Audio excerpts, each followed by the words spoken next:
আকাশবাণী খবর পড়ছি শুভ্রা চক্রবর্তী। বিশেষ খবর। প্রধানমন্ত্রী নরেন্দ্র মোদী আজ নতুন দিল্লিতে মালয়েশিয়ার প্রধানমন্ত্রী দাতো সেরি আনোয়ার বিন ইব্রাহিমের সঙ্গে বৈঠক করবেন। নতুন দিল্লিতে আজ সন্ধ্যায় ভারত জাপান 2+2 মন্ত্রী পর্যায়ের বৈঠক শুরু হবে। কেন্দ্রশাসিত জম্মু কাশ্মীরে বিধানসভা নির্বাচনের জন্য আজ বিজ্ঞপ্তি জারি হবে।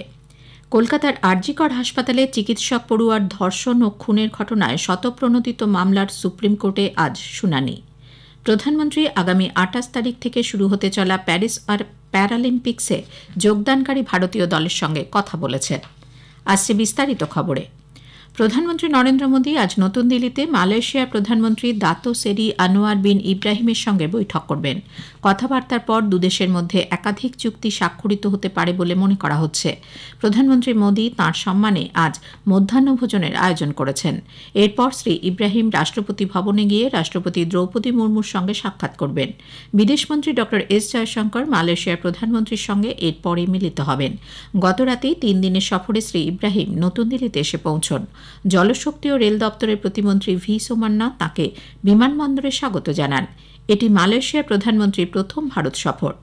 বিদেশ মন্ত্রকের তরফে জানানো হয়েছে, ভারত এবং মালয়েশিয়ার মধ্যে ঐতিহাসিক সামাজিক ও সাংস্কৃতিক সম্পর্ক রয়েছে। প্রধানমন্ত্রী নরেন্দ্র মোদী 2015-এ সেদেশ সফরের সময় দ্বিপাক্ষিক সম্পর্ক আরও মজবুত হয়ে কৌশলগত অংশীদারিত্বের স্তরে পৌঁছেছে। মন্ত্রক আরও জানিয়েছে, দুই দেশ আগামী বছর এই অংশীদারিত্বের দ্বিতীয় দশকে পৌঁছবে। ভবিষ্যতে বিভিন্ন ক্ষেত্রে সহযোগিতা বাড়ানোর লক্ষ্যে প্রধানমন্ত্রী আনোয়ার ইব্রাহিমের এই সফর ভারত মালয়েশিয়ার দ্বিপাক্ষিক সম্পর্ককে আরও মজবুত করবে। নতুন দিল্লিতে আজ সন্ধ্যায় ভারত জাপান 2+2 মন্ত্রী পর্যায়ের বৈঠক শুরু হবে। প্রতিরক্ষামন্ত্রী রাজনাথ সিং এবং বিদেশমন্ত্রী ড এস জয়শঙ্কর ভারতের হয়ে প্রতিনিধিত্ব করবেন। অন্যদিকে জাপানের প্রতিরক্ষামন্ত্রী কিহারা মিনোরু এবং বিদেশমন্ত্রী ইয়োকো কামিকাওয়া বৈঠকে সেদেশের প্রতিনিধিত্ব করবেন। 2+2 বৈঠকের পাশাপাশি জাপানি প্রতিরক্ষা মন্ত্রীর সঙ্গে রাজনাথ সিং দ্বিপাক্ষিক বৈঠকেও বসবেন। দুদেশের মধ্যে সম্পর্ক আরও মজবুত করতে দ্বিপাক্ষিক আলোচনা এবং 2+2 বৈঠকে মন্ত্রীরা দ্বিপাক্ষিক সহযোগিতার নতুন দিকগুলি নিয়ে আলোচনা করবেন। আঞ্চলিক এবং আন্তর্জাতিক বিষয়গুলিতেও পারস্পরিক স্বার্থ সংশ্লিষ্ট বিষয়েও তারা মতবিনিময় করবেন। প্রধানমন্ত্রী নরেন্দ্র মোদী আগামীকাল 3 দিনের সফরে পোল্যান্ড ও ইউক্রেন যাবেন। নতুন দিল্লিতে গত সন্ধ্যায় বিদেশ মন্ত্রকের পশ্চিমাঞ্চলীয় সচিব তন্ময় লাল জানান, 45 বছর পর এই প্রথম ভারতের কোনো প্রধানমন্ত্রী পোল্যান্ড সফরে যাচ্ছেন। দুদেশের মধ্যে কূটনৈতিক সম্পর্কের 70 বছর পূর্তিতেই প্রধানমন্ত্রীর এই উল্লেখযোগ্য সফর। শ্রী লাল বলেন, ওয়ার্সায় শ্রী মোদীকে আনুষ্ঠানিক অভ্যর্থনা জানানো হবে। পোলিশ প্রধানমন্ত্রী ডোনাল্ড টাস্কের সঙ্গে দ্বিপাক্ষিক বৈঠক করবেন তিনি। সেদেশে বসবাসরত ভারতীয় সম্প্রদায়, ব্যবসায়িক প্রতিনিধিদের সঙ্গেও সাক্ষাৎ করবেন নরেন্দ্র মোদী। এরপর 23 তারিখ প্রধানমন্ত্রী যাবেন ইউক্রেন। সেদেশের রাষ্ট্রপতি ভলোদিমির জেলেনস্কির আমন্ত্রণেই এই সফর। ভারত ও ইউক্রেনের মধ্যে দ্বিপাক্ষিক সম্পর্ক স্থাপনের 30 বছরেরও বেশি সময়ের মধ্যে ভারতের কোনো প্রধানমন্ত্রী এই সফরে যাচ্ছেন। রাশিয়া ইউক্রেন দ্বন্দ্বের বিষয়ে প্রশ্নের জবাবে শ্রীলাল বলেন, দুদেশের মধ্যে দ্বন্দ্বের ইস্যুতে ভারতের অবস্থান বরাবরই অত্যন্ত স্পষ্ট ছিল। ভারত কূটনৈতিক আলোচনার মাধ্যমে সমস্যার সমাধানে বিশ্বাসী। এ ব্যাপারে শান্তিপূর্ণ সমাধানের লক্ষ্যে ভারত সাহায্য করতে প্রস্তুত বলেও তিনি জানান। জেরুজালেমে মার্কিন বিদেশ সচিব অ্যান্টনি ব্লিংকেনের সঙ্গে 3 ঘণ্টা বৈঠকের পর ইসরায়েলের প্রধানমন্ত্রী বেঞ্জামিন নেতানিয়াহু পণবন্দীদের মুক্তির ব্যাপারে আমেরিকার সমঝোতা প্রস্তাবে রাজি হয়েছেন। এক বিবৃতিতে নেতানিয়াহুর দপ্তর জানিয়েছে, ইসরায়েলের নিরাপত্তার কথা বিবেচনা করে সেদেশের প্রধানমন্ত্রী আমেরিকার এই প্রস্তাব বাস্তবায়িত করতে প্রতিশ্রুতির কথা পুনর্ব্যক্ত করেছেন। এই প্রথম নেতানিয়াহুর পক্ষ থেকে আনুষ্ঠানিকভাবে কোনো বক্তব্য প্রকাশ করা হলো। ব্লিংকেন এই বৈঠক অত্যন্ত ফলপ্রসূ হয়েছে বলে উল্লেখ করেছেন। যুদ্ধবিরতি চুক্তিকে কার্যকর করা এখন হামাসের দায়িত্ব বলে উল্লেখ করেন তিনি। এই চুক্তির অধীনে গৃহীত সিদ্ধান্তগুলি বাস্তবায়ন মার্কিন যুক্তরাষ্ট্র, মিশর এবং কাতারের মধ্যস্থতায় দুপক্ষ এক জায়গায় এসেছে। চলতি সপ্তাহের শেষ নাগাদ পণবন্দীরা মুক্তি পেতে পারেন বলে মনে করা হচ্ছে। এদিকে হামাসরা রবিবার রাতে মার্কিন যুক্তরাষ্ট্রের প্রস্তাব বাতিল করে দিয়েছে। নেতানিয়াহু নতুন শর্ত আরোপ করছেন বলে তাদের অভিযোগ। কেন্দ্রশাসিত জম্মু কাশ্মীরে বিধানসভা নির্বাচনের প্রথম দফার বিজ্ঞপ্তি আজ জারি হবে। এই দফায় রাজ্যের অনন্তনাগ, সুফিয়ান, কুলগাম, রামবান, কিস্তওয়াড় এবং ডোডা জেলার 24টি বিধানসভা আসনের জন্য 18 সেপ্টেম্বর ভোট নেওয়া হবে। এই দফায় মনোনয়ন দাখিলের শেষ দিন 27 আগস্ট। পরের দিন মনোনয়নপত্রগুলি পরীক্ষা করে দেখা হবে। প্রার্থীপদ প্রত্যাহারের শেষ দিন 30শে আগস্ট। এদিকে জম্মু কাশ্মীরের চূড়ান্ত ভোটার তালিকা প্রকাশিত হওয়ার সম্ভাবনা আজ। তালিকা নির্বাচিত ক্ষেত্রের বিস্তারিত বর্ণনা এবারের নির্বাচনে গুরুত্বপূর্ণ, কারণ বহু নির্বাচন ক্ষেত্রের সীমাই পরিবর্তিত হয়েছে ডিলিমিটেশনের কারণে এবং বিধানসভা আসনের সংখ্যা 83 থেকে বেড়ে হয়েছে 90। এবারে প্রায় 21 লক্ষ যুব ভোটার ভোট দেবেন, যাদের বয়স 20 থেকে 29 বছরের মধ্যে। জম্মু কাশ্মীরের মোট 90টি আসনের মধ্যে 74টি সাধারণ, 7টি সংরক্ষিত তপশিলি জাতির প্রার্থীদের জন্য এবং 9টি তপশিলি উপজাতিভুক্ত প্রার্থীদের জন্য। আর্থিক দুর্নীতি রোধ এবং বিনিয়োগকারীদের স্বার্থ রক্ষায় ভারতীয় রিজার্ভ ব্যাংক নতুন কঠোর নির্দেশিকা জারি করেছে।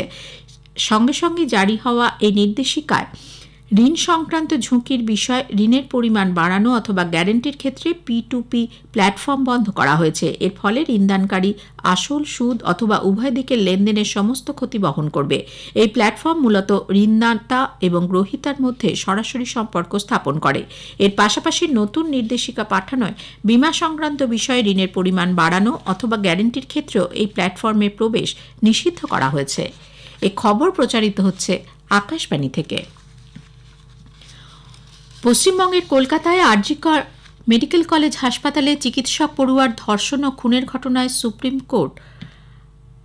সুপ্রিম কোর্টে আজ শুনানি হবে। প্রধান বিচারপতি DY চন্দ্রচূড়, বিচারপতি JB পারদিওয়ালা ও বিচারপতি মনোজ মিশ্রের বেঞ্চ স্বতঃপ্রণোদিতভাবে এই মামলা গ্রহণ করেন।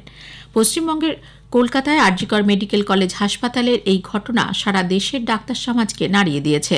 ইতোমধ্যেই কলকাতা হাইকোর্টে ওই PGT চিকিৎসকের ধর্ষণ ও খুনের ঘটনার তদন্ত ভার CBI এর হাতে তুলে দেওয়া হয়েছে। চিকিৎসক, তরুণীর মা বাবা এবং আরও কয়েকজন পুলিশি তদন্তে আস্থা রাখতে না পেরে হাইকোর্টের দ্বারস্থ হয়েছিলেন। কলকাতা হাইকোর্ট পুলিশ ও প্রশাসনের কাজে ক্ষোভ প্রকাশ করে। প্রথম থেকে এই তদন্তের ক্ষেত্রে বিভিন্ন প্রশ্ন উঠেছে। বিজেপি সহ বিরোধী দলগুলি বারবারই দোষীকে আড়াল করার অভিযোগ তুলেছে কলকাতা পুলিশের বিরুদ্ধে। গত 14ই আগস্ট মধ্যরাতে রাজ্য জুড়ে যখন মেয়েদের রাস্তা দখলের কর্মসূচি চলছে, সে সময় আরজিকর হাসপাতালে একদল দুষ্কৃতীর আক্রমণ এবং যথেচ্ছ ভাঙচুরের ঘটনায় তথ্য প্রমাণ লোপাটের অভিযোগ তোলে বিরোধীরা। এদিকে তদন্তে গতি আনতে এবারে কেন্দ্রীয় দলে যোগ দিয়েছেন CBI আধিকারিক সীমা পাহুজা। উত্তরপ্রদেশের হাথরাস ধর্ষণকাণ্ডে তদন্তকারী দলকে নেতৃত্ব দিয়েছিলেন এই CBI আধিকারিক। অন্যদিকে গতকাল নিয়ে টানা 4 দিন আরজিকরের প্রাক্তন অধ্যক্ষ সন্দীপ ঘোষকে CGO কমপ্লেক্সে একটানা জেরা করেছে CBI। 4 দিনে প্রায় 50 ঘণ্টা ধরে জিজ্ঞাসাবাদ চালানো হয়। গতকাল কেন্দ্রীয় সংস্থার আধিকারিকরা আলাদা আলাদা দলে ভাগ হয়ে বিভিন্ন জায়গায় যান। বিকেলে একটি দল পানিহাটিতে ফের একবার নির্যাতিতার বাড়িতে গিয়ে ওই ডাক্তারের পরিবারের সঙ্গে কথা বলেন। অপর একটি দল যায় লালবাজার। অত্যাধুনিক যন্ত্রপাতি নিয়ে তল্লাশি চালানো হয় আরজিকরের এমার্জেন্সি বিভাগ এবং ট্রমা কেয়ার সেন্টারে। এদিকে এই ঘটনার প্রতিবাদে প্রকৃত দোষীদের গ্রেপ্তার ও মহিলাদের নিরাপত্তার দাবিতে উত্তাল কলকাতা সহ গোটা বাংলা। আরজিকর কাণ্ডে বিজেপি পশ্চিমবঙ্গের মুখ্যমন্ত্রী মমতা ব্যানার্জির পদত্যাগ দাবি করেছে।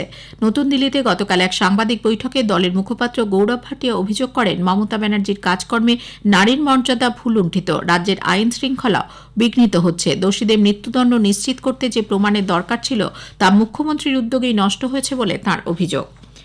আরজিকরে তরুণী চিকিৎসককে ধর্ষণ করে খুনের কুৎসিত ঘটনায় তৃণমূল কংগ্রেস সর্বতোভাবে প্রতিবাদ করছে, দোষীদের ফাঁসির দাবি জানাচ্ছে বলে তৃণমূল কংগ্রেস নেতা কুণাল ঘোষ জানিয়েছেন। দলের রাজ্য সহ-সভাপতি জয়প্রকাশ মজুমদারের সঙ্গে গতকাল এক যৌথ সাংবাদিক বৈঠকে কুণালবাবু বলেন, মুখ্যমন্ত্রী মমতা ব্যানার্জি, সর্বভারতীয় সাধারণ সম্পাদক অভিষেক ব্যানার্জি প্রথম থেকেই আরজিকরের এই ঘটনার প্রতিবাদে সোচ্চার হয়েছেন।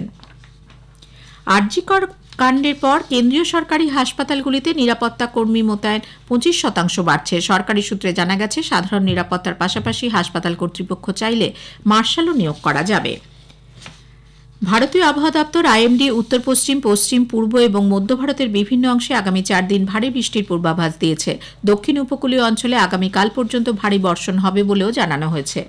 প্রধানমন্ত্রী নরেন্দ্র মোদী আগামী 28 তারিখ থেকে শুরু হতে চলা প্যারিস প্যারালিম্পিক্সে যোগদানকারী ভারতীয় দলের সঙ্গে কথা বলেছেন। ভিডিও কনফারেন্সের মাধ্যমে আয়োজিত এক অনুষ্ঠানে শ্রী মোদী বলেন, ভারতীয় খেলোয়াড়রা দেশের পতাকা বাহক হয়ে প্যারিস যাচ্ছেন। এই সফর যেমন তাদের জীবনে অত্যন্ত গুরুত্বপূর্ণ, তেমনি দেশের কাছেও তা সমান তাৎপর্যপূর্ণ। খবর শেষ হলো।